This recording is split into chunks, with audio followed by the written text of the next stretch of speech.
just, first of all, go back a little bit. Okay, let's go back those 78 days or so when we left.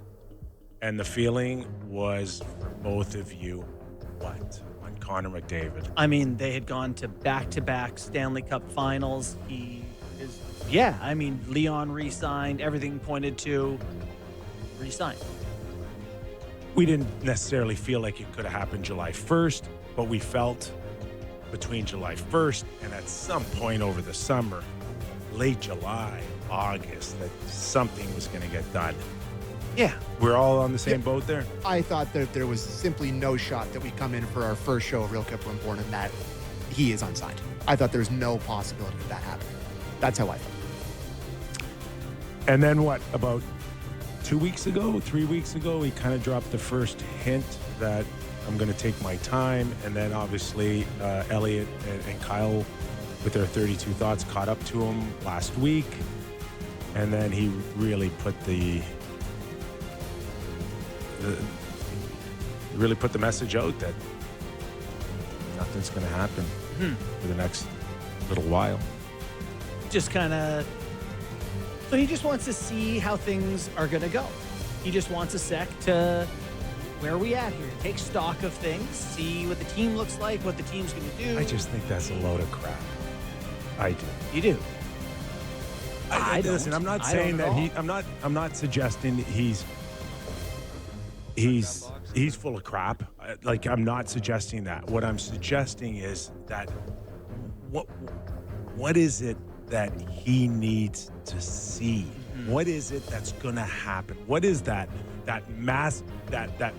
message that is crystal clear where he definitively says, okay, now I know. What is it for you? Well, the biggest thing for McDavid is winning.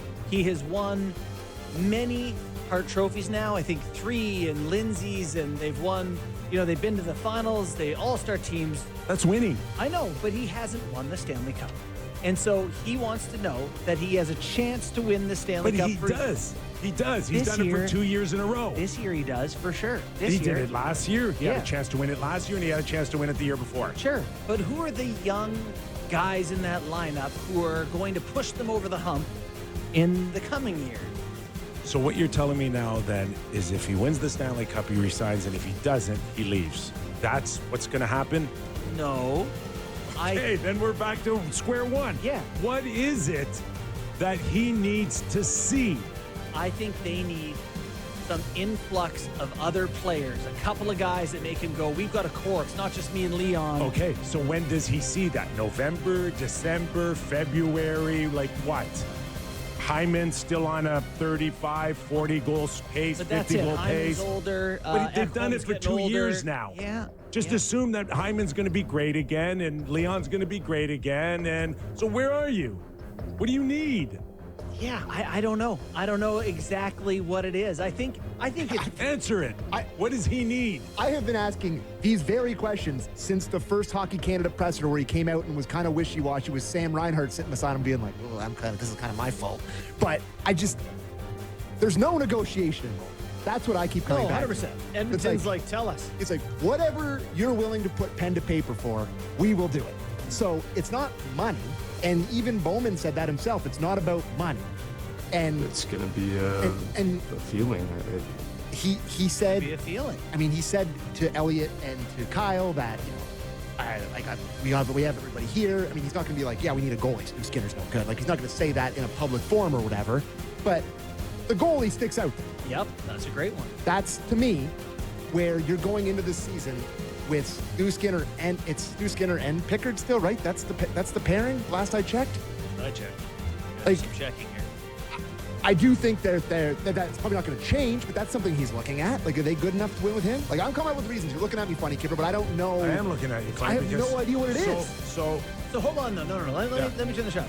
Where are you driving? Because your point is that there's nothing that's going to satisfy. I don't see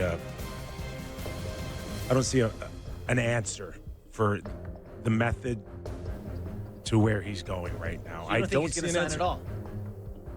I think if he signed today or tomorrow a 2 or 3 year deal, I would look at him and I'd say, what was that all about?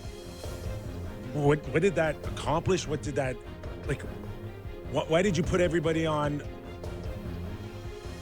eggshells, walking on eggshells for your fans, your corporate people, your boss? Like what? Like what is that exercise for? That I'm going to just take my time and to see what?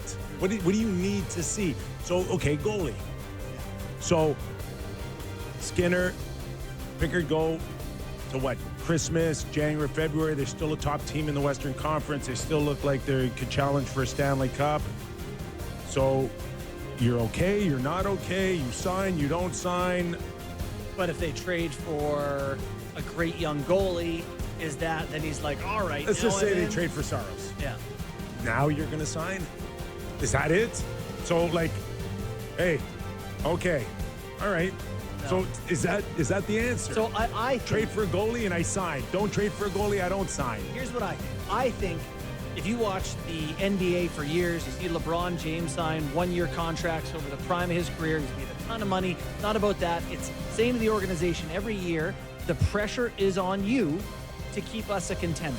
And so I think McDavid's going to sign a 2-year contract. Left He did. Cleveland because he couldn't win there. Yes. And he left early. And he's letting all these, and just like McDavid here, it's, I Okay. want you to know, So he is we LeBron. need to be contenders for me So to be here. He 2-year contract. He's if he follows LeBron, he needs to leave Edmonton Not if to they're go to competitive. Miami. Not if they can win. To go to Miami and win. Sure. I mean, yeah, and then he went back to They Cleveland. are where- competitive. They just can't. They're 0 for 2 in the final. Yeah. That's all. And I think they he already recognizes are that right now. competitive. He recognizes that right now they are. Skinner has proved that they are competitive for a Stanley Cup. They just cannot get over the hump. Why would he lock in for 7 years, not knowing what it's going to look like? Why would he make that lock in commitment? for 1 if he doesn't feel like this group is going to win him a Stanley Well, I think Cup? that's what's happening. It's let's see. If we're competitive, I'll be here. If we're not, I won't. Let me play. Like, is there any way that he's doing this to, like, I don't Push know, management. keep him on their toes? Being like, don't take me for granted here. Like, Maybe he doesn't. pushing this a little further, having people talk about it more, people being more concerned about it. What Like, about other factors here? He doesn't like to generate noise from voice. I don't. Yeah, I mean, he's willing to talk maybe about it every he just chance he doesn't gets want to asked. spend his whole career in Edmonton. I think that's possible Okay? too. Like when you talk about free agents, there's a long laundry list of the pros and cons of re-signing somewhere else or leaving somewhere to go Yeah, it's just somewhere else. Maybe he's that's just. Canada in general, though. We're going to struggle a little bit here as Canadians. So Like, is he? Taxes are higher, and Could he players possibly know it. mask this thing about how important it is to look at a roster, a team, and feel comfortable about